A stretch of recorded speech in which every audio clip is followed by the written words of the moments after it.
Bismillahirrahmanirrahim. Assalamualaikum warahmatullahi wabarakatuh. Alhamdulillah wassalatu wassalamu ala Rasulillah wa ala alihi wa sahbihi wa mawalah wa la haula wa la quwata illa billahi wa ba'du. Alhamdulillah, di pagi menjelang siang ini kembali kita duduk untuk bertolabul ilmi. Salawat dan juga salam kita hadiahkan kepada Rasul kita Nabi besar Muhammad sallallahu alaihi wa ala alihi wasallam. Kita lanjutkan kajian kita, masih membahas kitab Bulughul Maram, dan kita masuk pada hadis dari Anas ibn Malik radhiyallahu anhu. Kita baca hadisnya. An Anasin radhiyallahu anhu, kana Rasulullah sallallahu alaihi wasallam la yaghdu yaumal fitri hatta ya'kula tamaratin. Akhrajahu al-Bukhari. Wa fi riwayatin mu'allaqatin wa wassalaha Ahmad wa ya'kuluhunna afrada. Dari Anas bin Malik radhiyallahu an, beliau berkata, Nabi SAW beliau tidak keluar untuk melaksanakan salat Id sampai dia makan beberapa butir kurma. Hadis ini dikeluarkan Imam Bukhari. Dalam riwayat yang mu'allaq dan disambungkan oleh Ahmad, dan mereka memakan kurma secara ganjil. Tapi ada yang mengatakan bahwa kalimat secara ganjil dengan menggunakan lafaz ya'kuluhunna witra. Mereka semua memakan dengan diganjilkan bilangan kurmanya, dan sanadnya hasan. Baik, ma'asyiral muslimat yang dimuliakan Allah Subhanahu wa taala. Hadis ini menunjukkan tentang sunnahnya makan sebelum keluar melaksanakan salat Id. Dan ini pendapat Abi Hanifah, pendapat Imam Malik, Syafi'i dan Ahmad. Artinya ini pendapat jumhur mayoritas ulama. Bahkan Ibnu Qudamah mengatakan la na'lamu fihi khilafan. Kami tidak tahu ada perselisihan di sini. Artinya sepakat. Sunnah hukumnya makan setelah atau sebelum berangkat melaksanakan salat Id al-Fitr. Baik, kita baca satu hadis lagi baru kita jelaskan.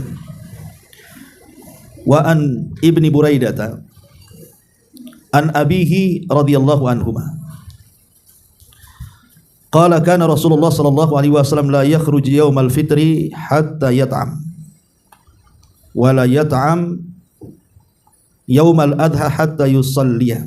Rawahu Ahmad wa Tirmidzi wa sahhahahu Ibnu Hibban. Dari Ibni Buraidah, dari Ibni Buraidah, dari ayahnya, semoga keduanya diridai Allah, berkata Nabi SAW tidak pernah keluar untuk melaksanakan salat Idul Fitri sampai dia makan, dan dia tidak mendahulukan makan pada Idul Adha sampai dia salat. Hadis ini keluarkan Imam Ahmad, Tirmidzi dan disahihkan oleh Imam Ibnu Majah. Baik, ma'asyiral muslimat yang dimuliakan Allah Subhanahu wa taala. Banyak faedah yang kita akan petik dalam dua riwayat yang kita baca di pagi menjelang siang ini. Pertama, di sini Nabi sallallahu alaihi wasallam menyunahkan untuk makan sebelum berangkat Idul Fitri. Dan disunnahkan yang dimakan adalah kurma. Itu sunnah Nabi sallallahu alaihi wasallam. Dan di sini menunjukkan tentang keutamaan memakan kurma. Makanya Nabi SAW bukan hanya makan sebelum Idul Fitri memakan kurma itu, tetapi juga Nabi SAW selalu sahur. Kalau beliau sahur untuk puasa, maka sahurnya juga menggunakan kurma. Bahkan dijelaskan dalam hadis Abi Hurairah radhiyallahu an, sampai Rasul mengatakan ni'ma sahur al-mu'min at-tamru. Sebaik-baik sahurnya seorang mukmin adalah dengan kurma. Bahkan bukan hanya sahur, ketika berbuka puasa juga sama. Nabi SAW juga mendahulukan kurma. Sebagaimana hadis yang masyhur dari Anas bin Malik radhiyallahu an, dijelaskan kana Rasulullah sallallahu alaihi wasallam yuftir ala ratabatin qabla an yusalliya. Fa in lam yakun ratabat fatamarat, fa in lam yakun tamarat hasawatin min ma'in. Nabi sallallahu alaihi wasallam apabila berbuka puasa, maka Rasul akan berbuka dengan rutab. Rutab itu kurma basah. Tapi kalau tidak ada kurma basah, maka Rasul menggunakan kurma kering. Tapi kalau sudah tidak ada dua-duanya, maka Nabi SAW cukup dengan meminum air. Lihat bagaimana Nabi SAW dalam kehidupannya tidak lepas dari kurma. Sahur pakai kurma, buka pakai kurma, sebelum berangkat salat Id pakai kurma. Ada apa dengan kurma ini? Bukankah di zaman Nabi SAW makanan bukan kurma saja, banyak, ya.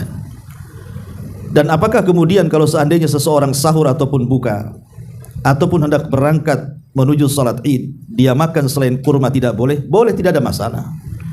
Ibu mau makan kolak, tidak masalah. Mau makan makanan berat, rawon, gulai, rendang, nggak ada masalah sebenarnya. Cuman kalau seandainya menggunakan kurma ini lebih afdal. Kenapa? Karena pahalanya akan lebih. Kenapa dilebihkan pahalanya? Karena mengikuti sunnah. Itu yang menyebabkan kenapa memakan kurma saat berbuka, saat sahur dan saat keluar sebelum salat Id itu memakan kurma, karena mencocoki sunnah. Dan siapapun yang mencocoki sunnah tentu lebih afdal, maksudnya. Kalau ada. Kalau tidak ada ya sudah, tidak ada masalah. Ya, pakai kurma Jawa juga nggak apa-apa. Apa permen. Intinya bahwa Nabi SAW luar biasa perlakuannya terhadap kurma ini. Ya, karena kurma ini satu-satunya buah yang sangat bermanfaat yang tidak ada pada buah-buah yang lain. Nanti saya akan jelaskan. Bahkan dalam sebuah hadis Nabi SAW mengatakan, man tasabbaha bisab'i tamaratin ajwa lam yadurrahu dhalikal yawm summun wala sihr. Barang siapa yang di pagi hari ibu makan 7 butir kurma ajwa. Kurma ajwa itu artinya kurma yang tumbuh di kota Nabi, di Madinah. Semua kurma yang tumbuh di kota Nabi itu disebut ajwa. Kemudian kata Nabi SAW, lam yadurrahu dhalikal yawm, maka siapa yang makan 7 kurma di pagi hari dari kurma-kurma ajwa itu tidak akan memadaratkan dia summun wala sihr, racun ataupun sihir. Dari sini kita tahu bahwa kurma ini mampu mengobati penyakit hissi dan juga ma'nawi, mampu mengobati penyakit badan dan ruhani. Nabi SAW mengatakan, inna fi ajwatin aliyatin shifaun au innaha taryakun awwala bukrati. Sesungguhnya dalam kurma ajwa yang berasal dari Aliyah. Aliyah itu sebuah arah yang berada di kota Madinah, di dataran tinggi yang dekat dengan Najd. Itu mengandung obat penawar atau merupakan obat penawar, dan ia merupakan obat racun apabila dikonsumsi di pagi hari. Dan ini mukjizat kurma, bahwa kurma itu bisa jadi detox, jadi penghilang racun dalam badan kita. Tentu tiap hari kan kita mesti makan racun kan, karena kita tahu makanan-makanan di zaman sekarang atau minuman di zaman sekarang ini kan banyak penyakitnya, ya. Karena rata-rata kita lihat minuman kaleng atau ciki-ciki atau apalah kan begitu kan, itu kan menimbulkan banyak penyakit karena banyak racunnya. Lah menurut penelitian ahli kesehatan, bahwa racun-racun itu bisa dikeluarkan dengan 2 cara. Pertama dengan puasa, yang kedua dengan makan kurma. Makanya Nabi SAW luar biasa. Apalagi kenapa Nabi SAW kalau berbuka itu menggunakan kurma, karena kurma itu kan ada energi kekuatan, karena kan manis dia. Ya, namanya manis-manisan itu kan nambah tenaga, karena malamnya mau puasa, mau tarawih masalahnya.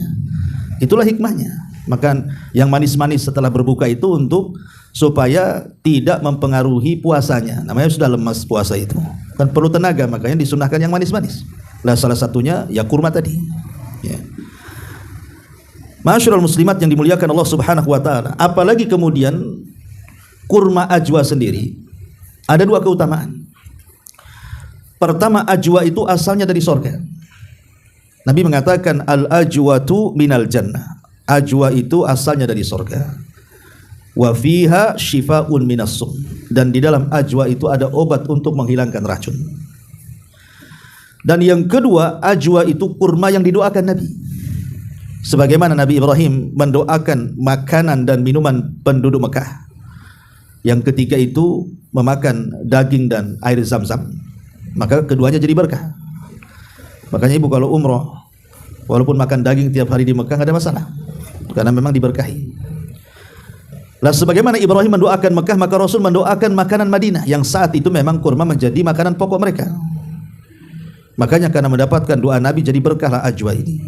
Pertanyaan pun muncul, apakah mesti ajwa yang bisa menghindarkan kita dari racun dan juga dari sihir? Ini menjadi perselisihan para ulama. Ada yang mengatakan bahwa ya memang harus ajwa. Alasannya tadi karena dia berasal dari sorga dan sudah mendapatkan berkah doa Nabi. Artinya Rasul juga menyebut secara lafadznya khusus ajwa. Walaupun di sana ada hadis yang mengumumkan kalimat korma dengan mengatakan man akala sab'a tamaratin. Barang siapa yang memakan 7 butir kurma, tanpa menyebut kalimat ajwa dalam riwayat. Tetapi kalimat 7 butir ini, kurma ini kan umum dalam kaidah usul itu, kalau ada lafaz umum dibawa kepada yang khusus. Dan Nabi mengkhususkan dengan menyebutkan kalimat ajwa, sehingga ada sebagian ulama yang hanya membatasi kepada ajwa saja. Makanya kurma ajwa itu mahal sendiri dari semua kurma yang ada. Jangan kurma Israel saja kan gitu. Tetapi sebagian ulama mengatakan tidak. Ajwa itu hanya keafdolan saja. Itu fatwa Syekh bin Baz. Kata Syekh bin Baz, ketika ditanya apakah kalau menggunakan selain kurma ajwa, umpamanya 7 butir kurma biasa, kurma yang ma'ruf gitu ya, yang kalau di bulan Ramadan kan mesti banyak di toko-toko aja dijual. Kata Syekh bin Baz rahimahullah tadi mengatakan wa yurja an yanfa Allahu bidzalika tamr. Dan diharapkan bahwa Allah memberikan manfaat dengan semua kurma, tidak mesti ajwa. Walaupun kata beliau, lakin akan tetapi, ya. Beliau mengatakan Nabi mengkhususkan dengan kurma Madinah li fadli tamriha, karena ada keutamaan dari segi kurma ajwanya. Jadi Syekh bin Baz hanya membawa itu hanya afdoliyah saja. Kalau ada kurma ajwa ya sebaiknya kurma ajwa, tapi kalau tidak ada ya tidak apa-apa, pakai kurma-kurma yang lainnya. Tetapi Syekh Utsaimin rahimahullahu taala lain pula, dia berpendapat. Dia mengikuti gurunya Abdurrahman As-Sa'di rahimahullahu taala dan mengatakan yara anna dzalika ala sabili tamtsil. Ketika Nabi sallallahu alaihi wasallam menyebutkan kalimat ajwa itu hanya sekedar mempermisalkan. Misalnya ajwa gitu maksudnya.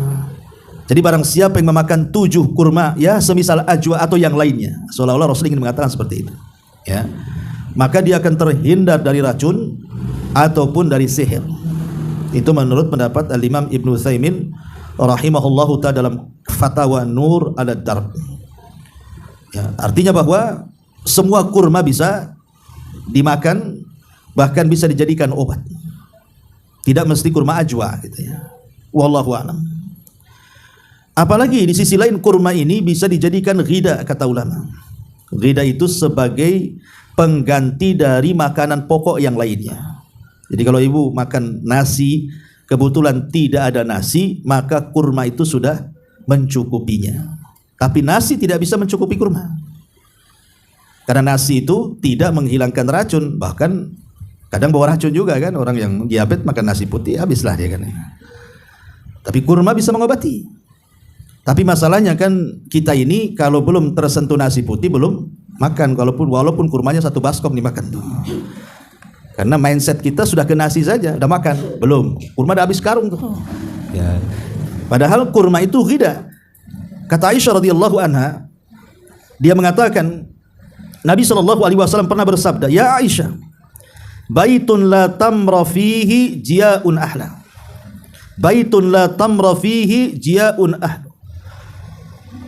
Rasul SAW menyebut marrataini aw thalathan, 2 atau 3 kali. Wahai Aisyah, rumah yang tidak ada kurma berarti rumah itu kelaparan. Rumah yang tidak ada kurma berarti rumah itu rumah kelaparan. Rasul menyebut sampai 3 kali, itu bayangkan, menunjukkan fadilah kurma kan. Sampai Rasul mengatakan rumah yang tidak ada kurmanya berarti rumah itu rumah kelaparan katanya. Kenapa Nabi SAW, apa hikmahnya Rasul mengatakan seperti ini? Karena kurma ini tidak berhajat untuk susah payah dalam memakannya. Tapi kalau ibu makan nasi kan macam-macam kerjaan di situ. Beli gas, kompor, beli apalagi ada kukus kalau sekarang ya, dikukus atau mungkin magicom dan yang begitu seterusnya. Jadi tunggu dulu tuh, kalau kelaparan tuh ya nunggu, ya sabar-sabarin lah. Kalau enggak ya makan nasi enggak matang jadinya kan. Belum lagi enggak cukup dengan nasi, ibu enggak mau sama garam saja kan. Mesti ada petenya, ada jengkolnya, sambal terasinya, ikan asinnya, sayur asamnya. Itu Jawa Barat betul tuh. Kalau gitu ya. Artinya bahwa nasi ini lama dia, tapi kurma kan enggak perlu itu, ambil makan. Jadi simple dia, tapi faedahnya sama, bahkan lebih. Makanya dikisahkan dalam Sahih Bukhari Muslim itu, Aisyah radhiyallahu anha, dia berkata kepada Urwah. Urwah itu saudara dari anak dari saudarinya. Inna kunna lanantadhiru ilal hilali thalathata ahillah fi syahraini wa ma awqadat fi abiyati Rasulillah sallallahu alaihi wasallam naran. Kemudian fakultu wa makana ya'ishukum, qalat al-aswadan at-tamru wal ma. Inna kunna lanantadhiru ilal hilal, kami sampai menunggu berbulan-bulan. Ada yang mengatakan 2 atau 3 bulan. Jadi sampai 3 bulan. Aisyah radhiyallahu mengatakan wa ma uqidat fi abiyati Rasulillah SAW narun. Tidak ada satupun asap yang mengepul dari dapur Nabi selama 3 bulan berturut-turut juga. Artinya Aisyah radhiyallahu anha tidak pernah masak. Karena bukan tidak mau masak, tidak ada yang dimasak masalahnya. 3 bulan tidak ada yang dimasak. Ibaratnya ibu tuh tidak ada beras sama sekali selama 3 bulan tuh. Sehingga Urwah ini bertanya kepada Aisyah radhiyallahu anha tuh, "Lah kalau tidak ada yang dimasak, tidak ada yang ngepul di dapur itu, lalu apa yang kalian makan?" Maka Aisyah radhiyallahu anha mengatakan, "Al-aswadan, kami hanya memakan aswadan." Aswadan itu kurma dan air putih saja. Bayangkan 3 bulan, pagi, siang, sore kurma, besoknya gitu lagi, sampai 3 bulan. Coba kalau ibu lakukan kayak gitu, itu kurus tuh ibu tuh, saya jamin tuh ya. Tapi saya kan nggak mungkin kuat. Kalau depan rumah itu ada orang yang ngentong piring, orang jual bakso itu pasti dipanggil ya. Karena memang bukan itu makanan pokok kita masalahnya. Tapi lihat bagaimana Rasul dan Aisyah bertahan selama 3 bulan dan istri-istri yang lainnya hanya memakan kurma saja kan. Ini kan keajaiban kurma namanya. Itu mencukupkan segalanya dan tidak sakit, malah sehat ya. Makanya kalau kita lihat sejarah yang lama ya, sebelum Nabi SAW, kita membahas sejarah Maryam saat melahirkan. Dalam Al-Quran Allah mengatakan dalam surah Maryam ayat 25 itu, apa kata Allah Subhanahu wa taala? Wa huzzi ilaiki bijid'in nakhlah tusaqit alaiki arutaban janiyah fakuli washrabi wa qarri aina. Ketika Maryam ini habis melahirkan Isa bin Maryam ini, dan sendirian tidak ada bidannya ya, sambil bersandar ke pohon kurma tuh. Namanya habis melahirkan, capek, tentu lapar kan gitu. Maka dalam kondisi seperti itu Allah mengatakan, goyangkan saja tuh pokok kurma tuh, nanti akan jatuh kurma-kurma basah. Makanlah, minumlah dari situ dan bersenang-senanglah dengannya. Rabi' ibn Haytham, seorang ulama tabi'in, mengatakan, malin nufasa'i indi khairun min rutabin lihadil ayat. Tidak ada makanan terbaik bagi wanita yang sedang nifas melebihi kurma basah. Kata Rabi' ibn Haytham rahimahullah tidak mengatakan, makanan yang terbaik bagi wanita-wanita yang selesai melahirkan dan ketika dia nifas adalah rutab. kurma yang masih kuning, yang masih basah itu makanan terbaik. Karena bisa meningkatkan kembali tenaga dan kesehatannya. Itu menurut Rabi ibn Khaitham. Jadi ibu yang ditiru makan rutobnya, jangan melahirkan sendirinya. Maryam melahirkan sendiri, aku mau sendirilah katanya. Yang ada nggak jelas nanti kan gitu. Ya, jadi yang ditiru di sini makan kurma rutobnya, kata Rabi ibn Haytham rahimahullahu taala. Ya. Tapi intinya bahwa dari uraian-uraian di sini bahwa kurma ini memang makanan terbaik yang Nabi SAW contohkan kepada kita. Kemudian faedah yang kedua dari dua hadis ini yang kita bahas. Di sini ada dua, bahwa umat Islam ini memiliki dua hari raya, Idul Fitri dan Idul Adha. Karena dulu ketika Nabi SAW hijrah dari Mekah ke Madinah, di kota Madinah itu kan sudah ada dua perayaan yang biasa orang-orang Madinah lakukan dari perayaan-perayaan warisan Persia, namanya Nairuz dan Mihrajan. Makanya Nabi SAW mengatakan, seolah-olah Rasul mengatakan, tinggalkanlah Nairuz Mihrajan itu kan budayanya orang-orang Persia. Karena Islam sudah mengganti dengan dua hari raya terbaik untuk kalian, Idul Fitri dan Idul Adha. Lah apa bedanya Idul Fitri dan Idul Adha itu?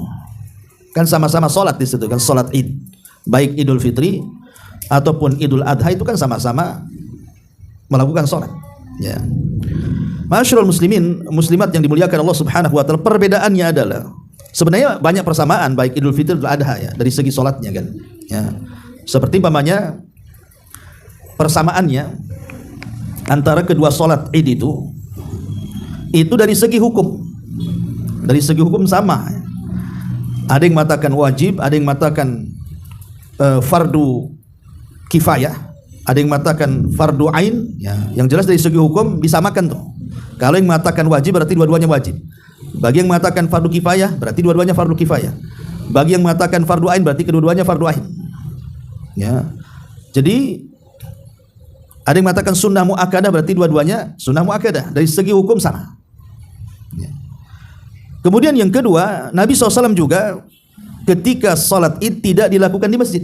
Baik salat Idul Fitri atau salat Idul Adha, tapi keduanya dilakukan di tanah lapang. Itu persamaannya. Kemudian juga jumlah rakaatnya sama, 2 rakaat dengan jumlah takbir yang sama juga. Takbir pertama 7 takbir dengan selain takbiratul ihram artinya 8, dan rakaat yang kedua 5 takbir selain takbir intiqal artinya 6. Ya, sama jadi jenis takbirnya juga. Dan tahun pensyariatannya juga sama. Ya, disyariatkan di tahun kedua Hijriyah. Kemudian juga sama-sama tidak didahului adzan dan qomat. Kemudian tidak ada syariat qobliyah dan ba'diyah. Kemudian juga disunnahkan khutbah setelahnya. Itu kan semua sama tuh. Idul Fitri ya gitu, Idul Adha gitu. Termasuk juga dianjurkan untuk dihadiri semua kalangan. Baik Idul Fitri atau Idul Adha. Dan Nabi mengerjakan sama-sama di luar kota Madinah dan sama-sama waktunya di waktu duha. Di awal waktu duha. Tapi walaupun banyak kemiripan dan kesamaan antara salat Idul Fitri dan Idul Adha itu, tetap ada perbedaan di sana.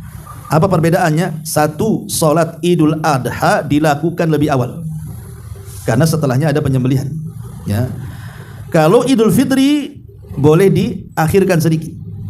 Sebagaimana Nabi SAW mengatakan, anna Nabiyya sallallahu alaihi wasallam kataba ila ba'di sahabah an yuqaddima salatal adha wa yuakhira salatal fitri. Rasul memerintahkan kepada para sahabat untuk memajukan waktu salat Idul Adha dan mengakhirkan waktu salat Idul Fitri.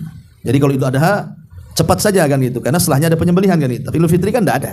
Setelahnya tidak ada apa-apa. Ya. Paling ziarah saja gitu ya. Yang kedua, tadi kalau Idul Adha itu disunnahkan untuk berpuasa sebelum salat. Jangan memakan sesuatu. Setelah terbit fajar sampai ditegakkan salat Idul Adha disunnahkan puasa. Artinya tahan makan. Ya. Tapi kalau Idul Fitri justru sebaliknya.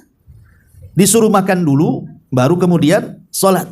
Jadi dua perkara inilah yang membedakan antara salat Idul Adha dan Idul Fitri. Lalu apa hikmahnya? Ya tentu kan ada hikmahnya. Kenapa kemudian sampai disyariatkan seperti itu? Lah ulama mengatakan di antara hikmahnya karena Kenapa Idul Fitri, Idul Adha, Idul Fitri atau Idul Adha, Idul Fitri ya, disuruh untuk makan sebelum sholat, biar tidak disangka itu bagian daripada puasa Ramadan. Disangka masih puasa jadinya kan, padahal sudah Lebaran. Makanya biar tidak disangka itu masih puasa Ramadan dan sudah menginjak 1 Syawal alias Lebaran, makanya kita segerakan untuk makan, untuk menunjukkan kita tidak berpuasa. Nah, ini kenapa kemudian disuruh makan sebelum sholat ya. Kemudian juga adapun Idul Adha, kenapa disuruh jangan makan? Karena setelahnya ada makan-makan. Ada makan sate, makan gulai, makan rendang, makan apa kan, tergantunglah ibu mau buat apa tuh daging-daging kurban tuh ya, supaya sunnah makannya dapat di situ. Karena bagaimanapun Allah mengatakan ketika bicara tentang makanan kurban, wa kulu minha wa at'imul qani al mu'tar, makanlah dari sebagian hewan kurbanmu dan berikanlah kepada orang-orang yang berhajat dari daging itu. Sampai sebagian ulama sekelas Imam Ibnu Hazm Al-Andalus, ketika Allah mengatakan wa kulu minha, makan dari hewan kurbanmu, kata Imam Ibnu Hazm perintah itu asalnya wajib. Bahkan sampai ada ulama mewajibkan makan hewan kurban. Tapi ini tidak benar. Yang benar adalah pendapat jumhur mengatakan bahwa makan dari hewan kurban itu sunnah hukumnya, tidak sampai wajib. Itu pun kalau tidak memadaratkan. Karena ada orang-orang yang kemudian memakan beberapa daging saja langsung naik kolesterol, darah tinggi dan begitu seterusnya kan. Tapi kalau tidak memadaratkan, makan saja ya, karena itu bagian daripada sunnah Nabi sallallahu alaihi wasallam. Jangan kemudian mentang-mentang ini sunnah, ibunya teh sampai 100 tusuk ya gitu. Nah, jadi penyakit jadinya kan. Itu sunnah membawa bencana jadinya ya. Jadi walaupun sunnah tetap menimbang maslahat dan madaratnya di situ. Ya ibaratnya itu yang penting sunnah sajalah, umpamanya kita punya kolesterol ya sikit aja lah kan itu. Masalahnya setelah sikit ketagihan jadi banyak itu. Intinya bahwa inilah diantara perbedaan Idul Fitri dan Idul Adha. Kemudian juga diantara faedah dari hadis ini, selain kita sudah tahu mana persamaan, mana perbedaan. Sebenarnya bagi laki-laki atau bagi perempuan, bagi laki-laki sudah jelas. Saya bicara soal perempuan. Bagi perempuan itu, apakah afdolnya itu sholat di rumah ataukah sholat bersama kaum laki-laki ikut ke lapangan? Nah, ini jawabannya adalah dari hadis yang selanjutnya di sini. Kita baca hadisnya. Ya. An ummi Atiyah radhiyallahu anha qalat, amarna an nukhrijal awatika wal huyad fi al-idaini yashhadna al-khairah wa da'watal muslimin wa ya'tazilul huyad al-musalla muttafaqun alaih. Kata Nabi sallallahu alaihi wasallam di sini dari Ummu Atiyah radhiyallahu anha, dia berkata, Rasulullah SAW memerintahkan kepada kami kaum wanita, kepada kami para sahabat untuk mengeluarkan hamba-hamba sahaya wanita dan wanita haid pada hari Idul Fitri dan Idul Adha agar mereka dapat menyaksikan kebaikan dan undangan kaum muslimin, dan wanita-wanita haid hendaknya menjauh dari tempat sholat. Lah hadis ini ada tambahan ya, sebutkan oleh para ulama bahwa ketika ada sebagian wanita yang tidak punya jilbab untuk keluar, jadi ditanyakan, ya Rasulullah, ihdana la yakunu laha jilbab. Kata Ummu Atiyah, Rasul, ada sebagian wanita itu yang tidak punya jilbab, macam mana harus keluar? Mereka tak punya jilbab ya. Maka Rasul mengatakan, lital bisha ukhtuha min jilbabiha, hendaklah saudari-saudarinya meminjamkan jilbab-jilbabnya. Coba sampai disuruh dipinjami jilbab, yang penting keluar. Nah dari sini Al-Imam Ibnu Utsaimin rahimahullahu taala ketika ditanya mana yang lebih afdal, wanita ini keluar salat Id atau tetap di rumahnya? Karena dasar seorang wanita itu kan afdalnya salat di rumah. Makin sembunyi makin baik kata Nabi, daripada salat di masjid. Walaupun salat di masjid boleh, jangan dilarang kalau sesuai dengan syarat ya. Tapi bagi salat Id ini apakah juga berlaku seperti salat-salat yang lainnya? Maka Syekh Utsaimin mengatakan al-afdalu khurujuha ilal Id. Yang paling afdal tetap wanita itu keluar untuk sholat. Maksudnya sama dengan laki-laki di tanah lapang, atau bagi yang berpendapat di masjid ya di masjid, yang penting keluar ya.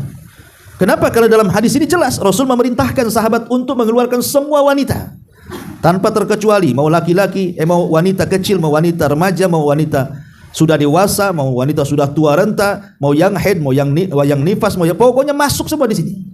Ya kecuali yang ada uzur lain ceritanya. Tapi kalau dia sehat dan bisa menyaksikan kebaikan, datang. Ya. Dan ini juga menunjukkan Islam ini memberikan kedudukan kepada wanita, di mana ketika di zaman jahiliyah mereka tidak ada tempat. Ya, mereka dianggap dihinakan, tapi dalam Islam kemudian wanita diangkat derajatnya sehingga disamakan, disuruh keluar. Dan ini salah satu keindahan Islam yang mengangkat derajat kaum Hawa di zaman itu, boleh mengikuti laki-laki untuk mensyiarkan syiar Islam. Dan Allah mengatakan, "Wa man yu'azzim sya'airallah fa innaha min taqwal qulub." Siapapun yang berusaha menampakkan syiar-syiar Allah, maka itulah bentuk ketakwaannya. Jadi hadis ini antara faedahnya, kalau boleh saya ringkas, pertama, memuliakan kaum wanita dengan disuruh keluar, bahwa boleh mereka itu mensyiarkan syiar Islam sama dengan laki-laki. Yang kedua, sunnah hukumnya wanita itu hadir dan duduk di belakang laki-laki. Kalau dia memang wanita bersih, ya sholat sebagaimana laki-laki sholat. Tapi kalau dia wanita yang tidak bersih karena haid atau nifas, maka dia menjauh dari tempat sholat. Jadi tempat sholatnya beri kepada orang yang lagi bersih. Ya, ibu menyingkir dari situ, tadi paling belakang sekali. Ya. Tapi tetap menyaksikan kebaikan. Ya. Kemudian juga disunnahkan di sini nasyrut ta'lim bainar rijali wan nisa dunal ikhtilat. Walaupun demikian, hindari ikhtilat. Karena dalam kondisi ramainya orang, kadang-kadang orang nggak peduli kan. Jadi tetap harus menghindari ikhtilat. Dan di sini juga bahwa wanita haid tidak dilarang untuk berzikir. Walaupun dia tidak sholat, maka sambil duduk dia bisa berzikir sehingga mendapatkan pahala gitu. Termasuk juga di sini menunjukkan indahnya akhlak wanita Ansar dan semangatnya mereka sampai mengatakan kepada Nabi SAW, bagaimana wanita yang tidak punya jilbab? Kata Rasul, pinjami dia. Dan wanita-wanita Ansar meminjami jilbab-jilbab mereka kepada wanita yang tidak punya jilbab. Akhirnya semua keluar. Dan itu menunjukkan keindahan akhlak para wanita Ansar. Dan ingat, bukan hanya keluar sholat id, dalam permasalahan jihad saja, ya, apakah wanita juga boleh ikut perang? Maka ulama mengatakan boleh ikut berperang, tapi bukan untuk berperangnya. Ya, kalau ada kemaslahatan mungkin untuk mengobati orang yang terluka, masak untuk orang yang berjihad, selama tidak membawa fitnah. Kalau bawa fitnah tidak boleh. Ya, ini di antara faedah. Kok makin gelap saja di luarnya. Ya. Tapi kayak saya sampai di sini aja sebelum deras. Atau ada pertanyaan? Atau nggak masalah? Ya. Nanti gimana? Buat saya jawab juga. Oke, kita buat saya jawab sebentar ya. Silakan. Ada pertanyaan yang masuk dari itu, bagaimana ketika kita sholat, ketika kita menghadiri sholat, tapi kita ketinggalan setelah berada sampai di lapangan, itu sudah selesai, apakah kita sholat sendiri atau bagaimana? Bagi yang ketinggalan sholat, lihat ketinggalannya. Kalau dia mendapatkan ruku imam dari yang kedua rakaat, berarti dia tinggal nambah serakaat saja. Karena man adraka ruku'an faqad adraka raka'atan. Siapa yang mendapatkan rukunya imam berarti dapat satu rakaat. Tapi kalau masbuknya sama sekali tidak mendapatkan ruku, mungkin mendapatkan tasyahudnya atau mendapatkan salamnya, maka dia harus menambah. Artinya tetap 2 rakaat karena kan tidak dianggap. Ya, tidak anggap 1 rakaat. Dia tetap sholat 2 rakaat dengan bentuk sholat takbir yang sudah diajarkan. Rakaat pertama ya takbir 8 kali masuk dalamnya takbiratul ihram, dan rakaat yang kedua 6 kali masuk padanya takbir intiqal. Kemudian bagaimana kalau masbuknya setelah salam? Ya, setelah salam gitu kan. Ya, kalau seandainya dia sudah mulai datang dan orang-orang masih mendengarkan khutbah di situ, maka kita sholat sendiri. Tapi kalau masbuknya sudah bubar, nggak ada orang di lapangan, itulah ibu ngapain dijemur di situ sendirian? Ya di rumah saja lah. Karena sudah nggak ada orang di situ, ngapain juga ya. Jadi tetap kalau masbuk lihat kondisinya tadi. Wallahu a'lam.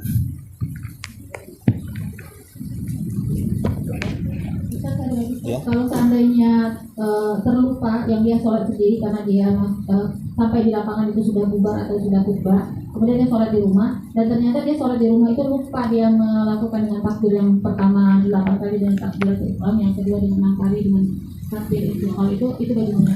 Ya tidak ada masalah, karena itu hukumnya sunnah. Itu bukan rukun, bukan wajib. Kalau memang itu rukun harus mendatangkan, kalau itu wajib sujud sahwi. Tapi itu kan takbir ziyadah, hukumnya sunnah. Hukumnya sunnah itu ya sudah nggak apa-apa.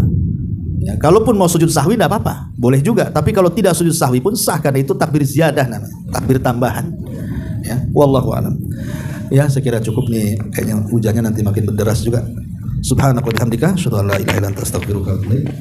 Wallahu ta'ala. Assalamualaikum warahmatullahi wabarakatuh.